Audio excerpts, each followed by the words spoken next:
broken. Just like this mirror is how I'm feeling. And if you've lost someone, you might feel the same way. But there's hope. There's a way to get over the hurt that you're feeling. In 2016, I lost my dad. He was a husband, a brother, a friend, a father, a cousin, a grandpa. And when you lose the ones you love, or when the ones you love leave, there's an emptiness that lingers. But the Bible lets us know that we are not supposed to grieve like those without hope, because we do hope in Jesus Christ, and we hope that we get to see them one day. So today's motivational video is going to be a little bit different than what we're accustomed to. If you are watching this video, you might have already lost someone, and you will lose someone at some point. But how do you deal with that? How do you move on? How do you carry on without the ones that you truly love when they're not here? There's a guilt, and you feel like you're having too much fun without them. They are missing milestones, but we have their memories that we can hold on to, and that will give us the strength to move on. So how do we move on? I can only share from my experience. Everybody grieved differently. It may work as well as it may not work, but these are things that you can try if you've lost someone and you are grieving.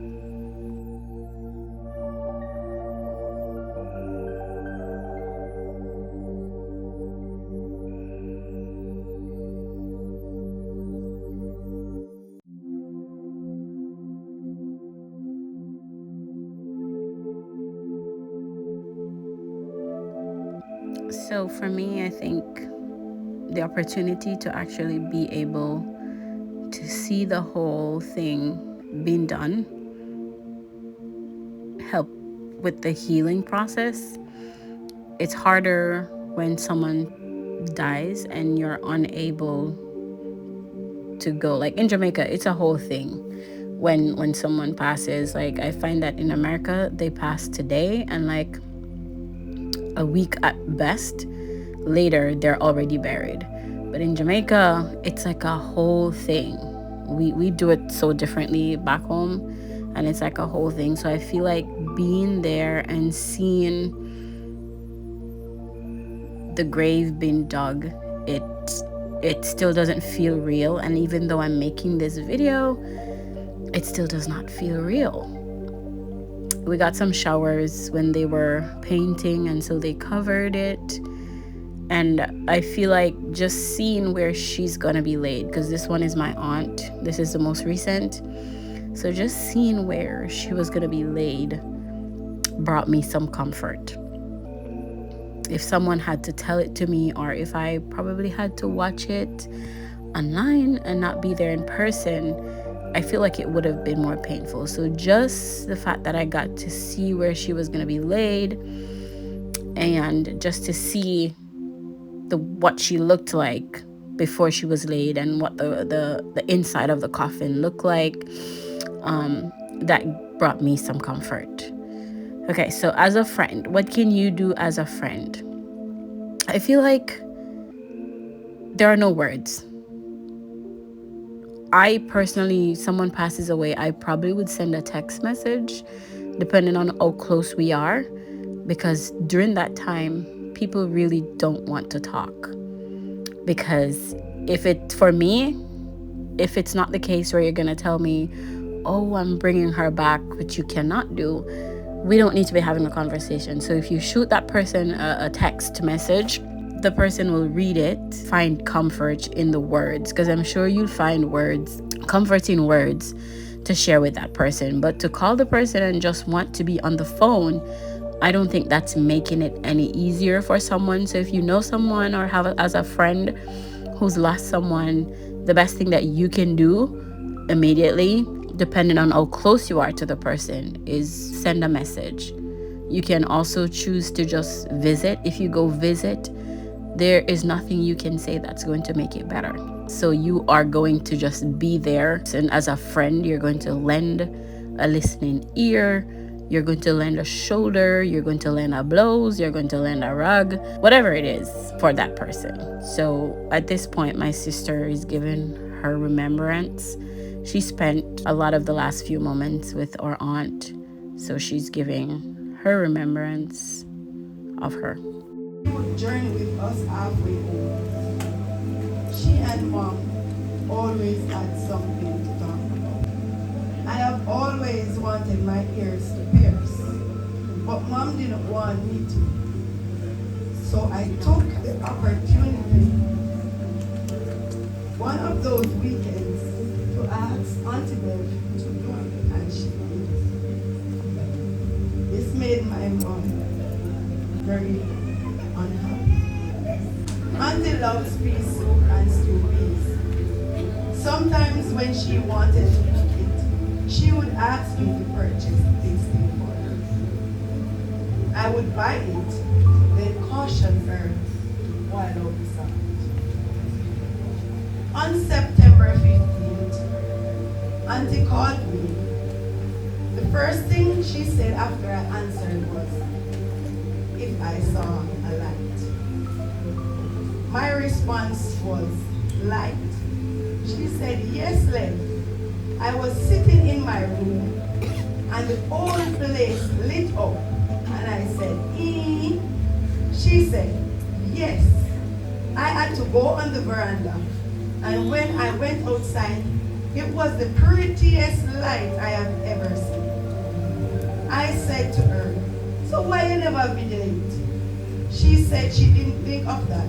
She just called mom, but mom didn't. But she did not get mom, so she called me. My response was, well, auntie, me not see no light, so maybe I alone did visit. We chatted a little, then I told her I had to go. Her conversation would always end, all right, mama, love you. She sounded very happy as she was about to collect her medication. I had the privilege to take her back home. In the night, she called my mom, and I could hear her talking about me in her conversation. This made me happy because my aunt sounded very pleased. The last time I saw my aunt was September 26th. I was on my way to work. I stopped by her home, dropped off her with some things I got for her.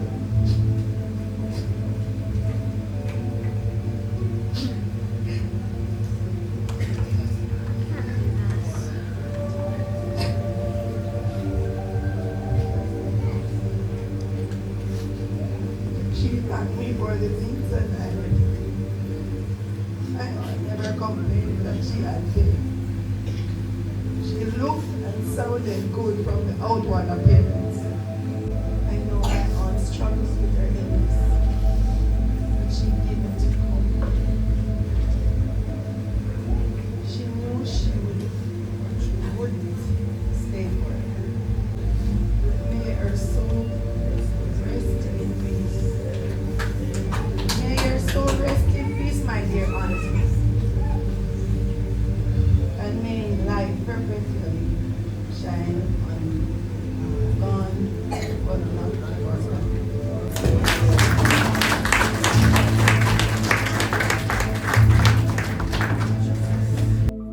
Grieving is a whole process, and people go through it differently. We all need time and space. There's nothing exceptional about grieving. It happens, it's human. It happens to the best of us. And so you might grieve in a way that is different from how I'm grieving, but the most important thing, the most important cure for grief is actually to grieve. So if you feel like you want to cry, make the time to cry. If you feel like you want to talk about the person, talk about the person. But whatever it is that you're feeling at the time, I feel like it's best to just go ahead and do it.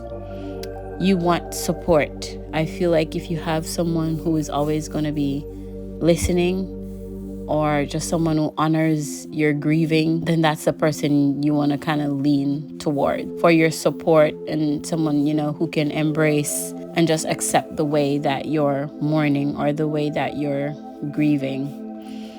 My cousin,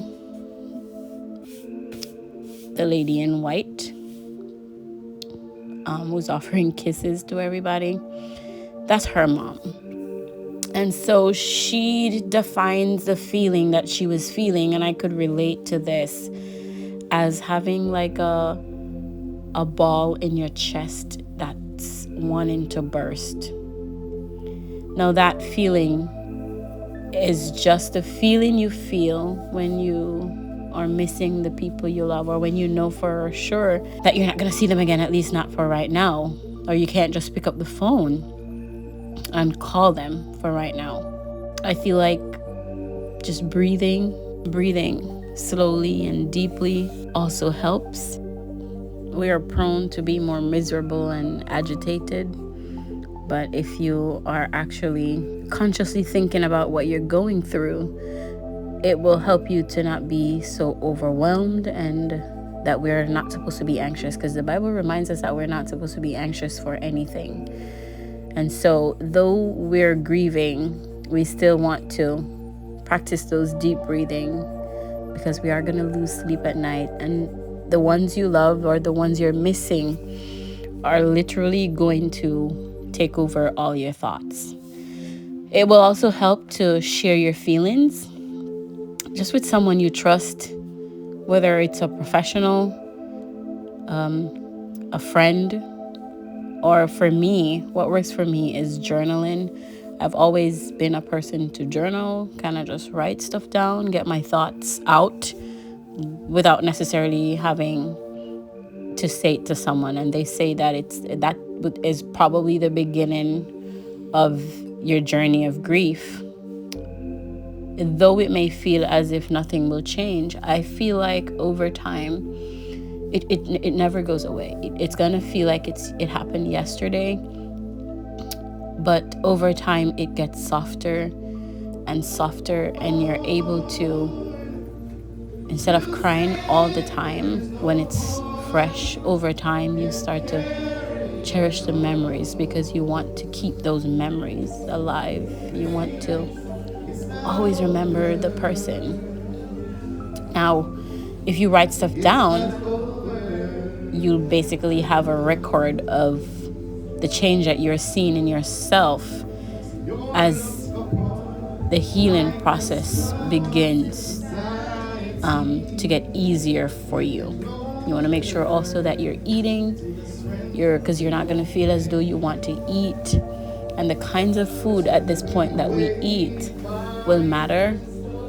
When we're grieving or when you're hurt, just in general, people tend to want comfort foods, the sugary foods, the fatty foods. And that will make you feel better in that moment or at that time. But you really do want to make sure that you're eating correctly, because you don't want to add more stress to yourself. And when you stress, oh my gosh, I can tell you about stress. Stress can cause unnecessary pains in your body. So you want to make sure that you are really taking care of yourself and you're moving around. Just move around. Don't just get physical, just so that you can get your body unstuck. Because at this point, you're going to feel as though you're stuck and you're depressed. In order to get yourself out of that mode, you got to move. You got to just move around. You don't have to kill yourself or overwork yourself. Like my mom, I noticed, to deal with her grief, she just was working, and if you see her doing something and you would take over from her, she would find something else to do, I guess, just to kind of, it takes her mind off of it. But physically, emotionally, you need to be moving. It's important to let yourself feel the movement and the change it brings after your loss. But if you are a friend of someone who has lost someone, it would be helpful if for me, you don't have to say anything. Just you come in and sitting at my feet, or just being in my presence, and just lets me know that you're there. That works for me. That really works for me. But there will still be a void. There will always be that void. It's not gonna go away.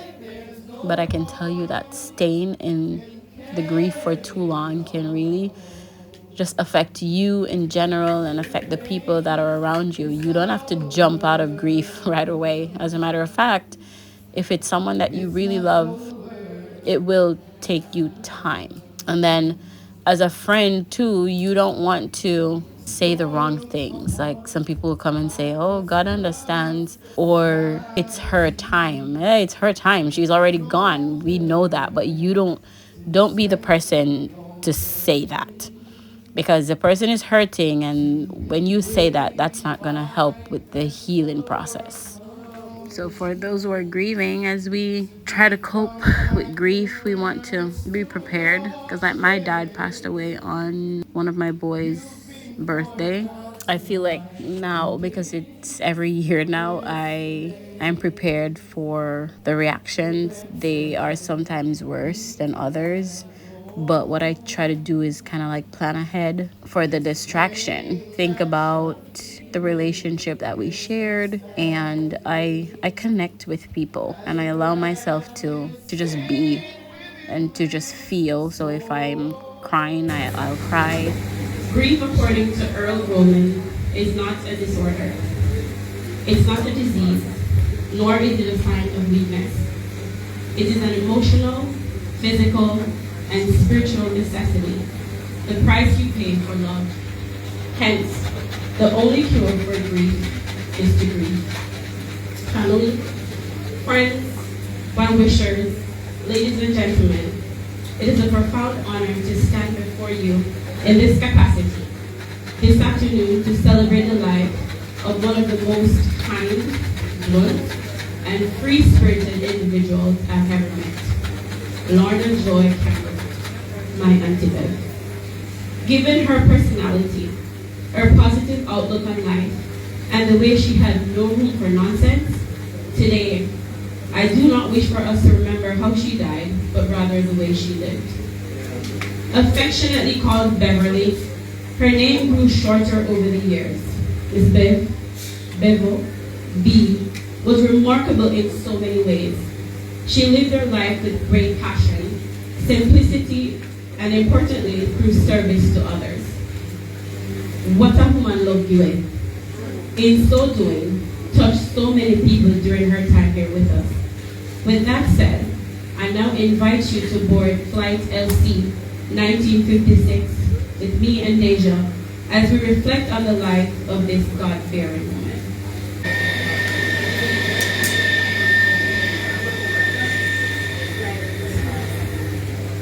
Ladies and gentlemen, welcome to Flight LC 1956. As a reminder, when the seatbelt sign illuminates, you must fasten your seatbelt as we prepare for takeoff. Just to repeat for the remaining passengers, keep on your seatbelts. Our first stop is about 3.9 miles from here, where on December 10, 1956, Lorna Joy Campbell was born to Vera Campbell and Trevor Campbell. She was the second of 6 children. After her parents migrated to England, she was left to the care of her grandparents.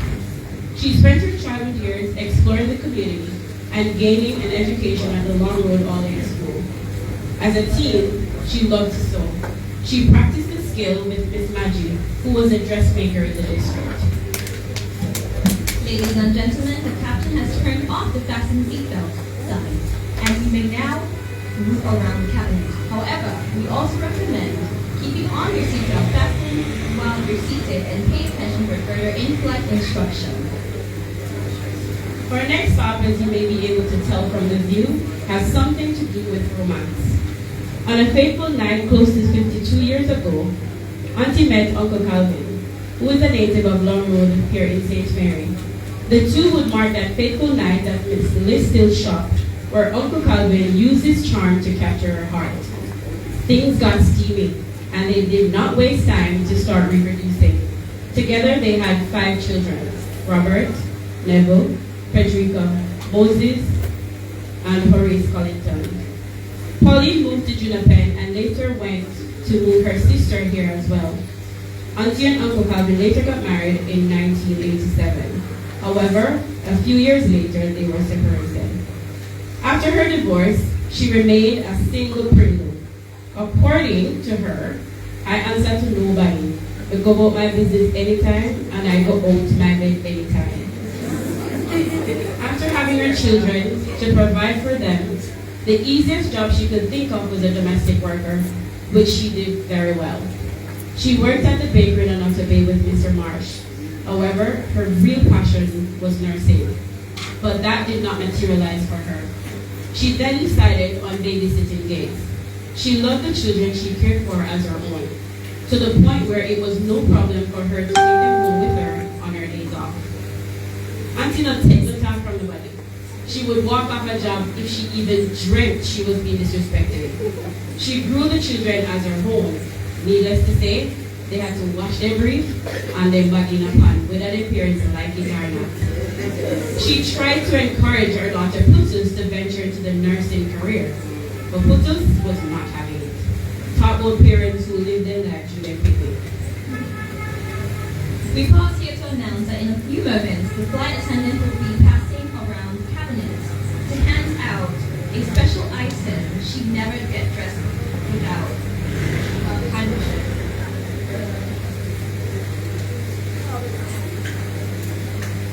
Manila, and I.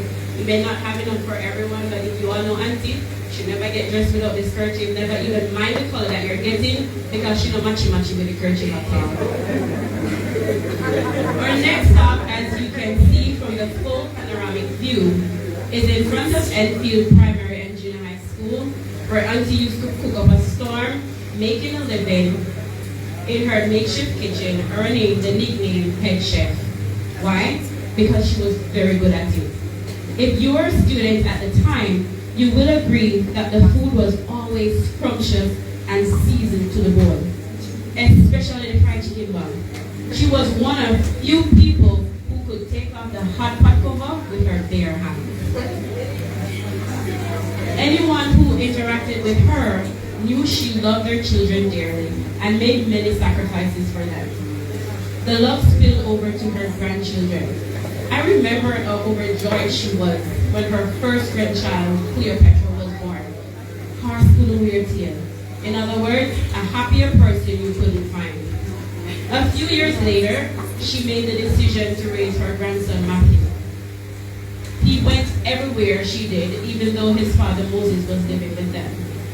Unfortunately, after visiting her doctor for a well visit, she was diagnosed with rheumatic fever and later developed a heart condition. Her doctor, Dr. William Foster at the time, told her she needed to have a surgery and without it, she would not survive. Lord, she was one stubborn woman. Many times when she was being surgery, Sister Pauline had to be begging and coercing her because she decided she was not going. However, this was one instance where she did not put up a fight.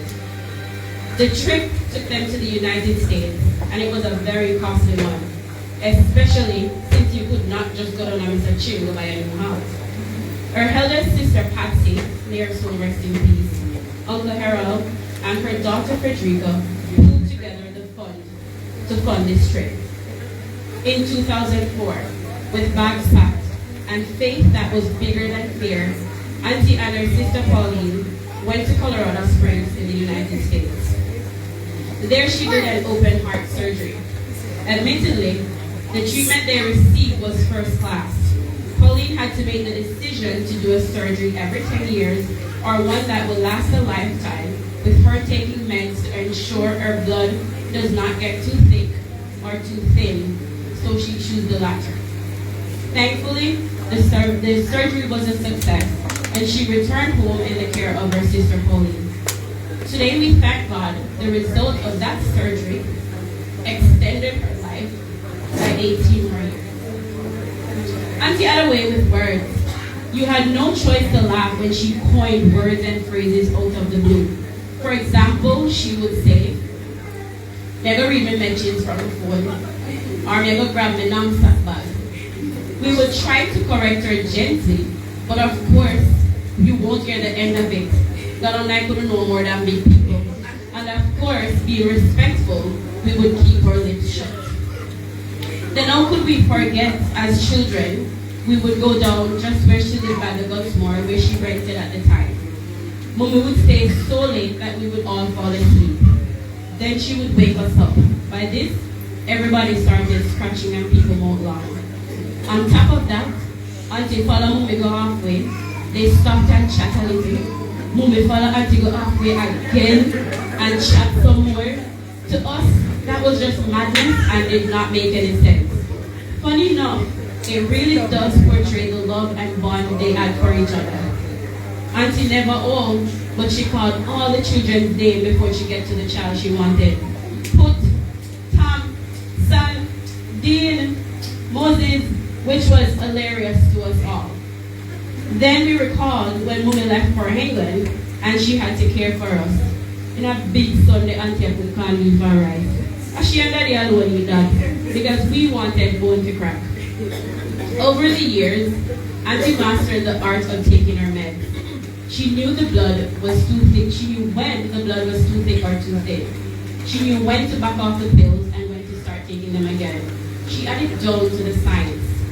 A few months before she passed, she had a series of unconscious episodes. She started to visit the blood bank at Aunty Hospital regularly. She hated the trips.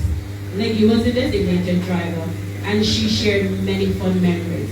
Of course, many times Leggy vowed not to take her again, but she had an appointment or she felt sick. Leggy was right there to the rescue. Auntie mentioned how helpful Trishy, Miss Anglin, and Mr. Taylor had been on each visit she made to the hospital. We pause for another in-flight announcement.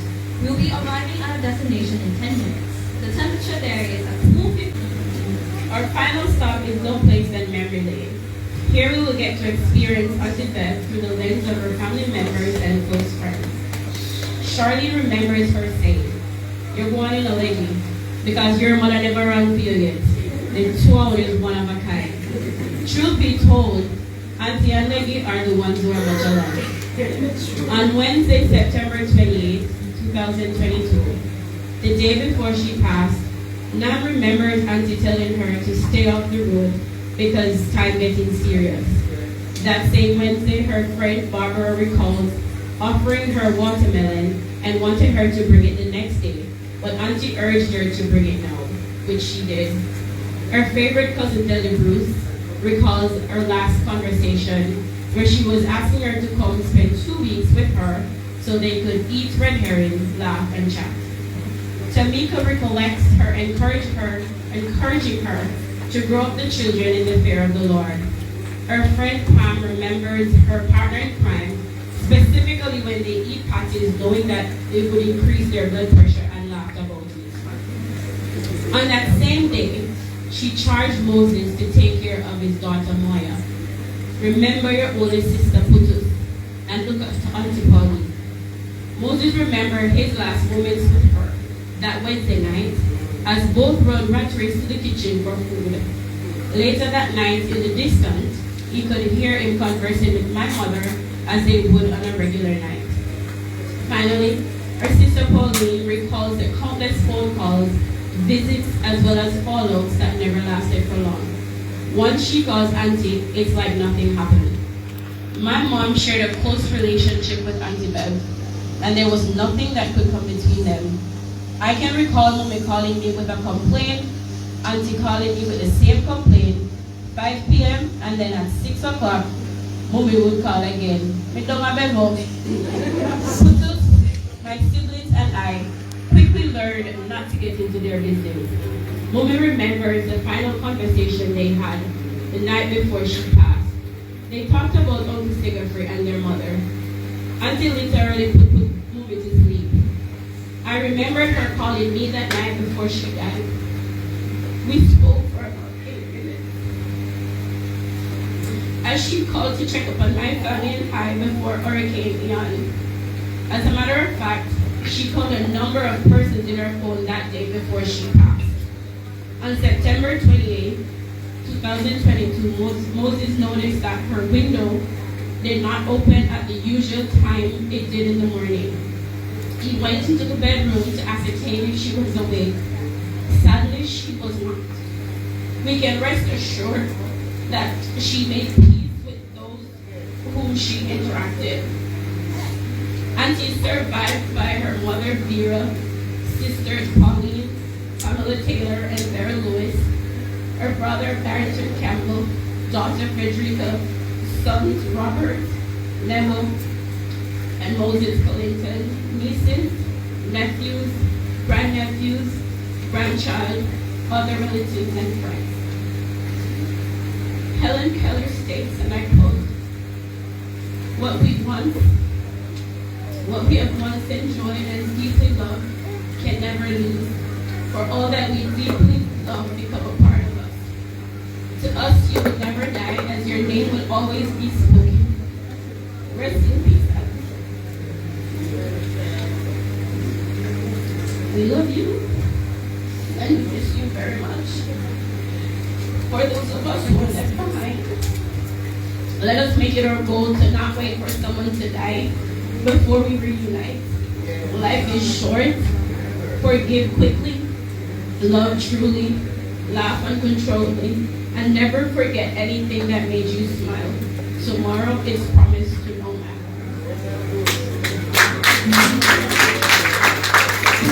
Ladies and gentlemen, welcome to our final destination, LC 1956. For your safety and comfort, please remain seated with your seatbelt fastened until the captain has turned on the fasten seatbelt sign. Please check around your seats for any personal belongings you may have brought on board with you. If you require any deplaning assistance, please remain in your seats until other passengers have been deplaned.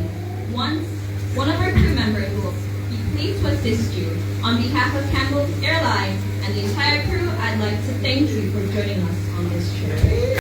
Grief come in different stages. So there's the shock stage, the feeling of shock. There's the denial stage. I feel like I'm still in the denial stage where you know something has happened, but it just does not feel real. I mean, it's not that I don't believe it. It's just that it doesn't make sense. There's the anger stage, the stage where you get really, really angry. And there's the bargaining stage where you feel guilty about maybe how you've behaved, or you feel helpless and hopeless and you're consumed by the what if thoughts. And then there's the depression stage. Stage 5 is depression. Your thoughts become jumbled, just a blur. Stage 6 is the acceptance and the hope. At times we may need to distract ourselves from the grief. It really does hurt. And then the last stage is the processing of grief. So if you've lost someone, just grieve. Just follow your heart and grieve, because there's no cure for grief but to actually grieve.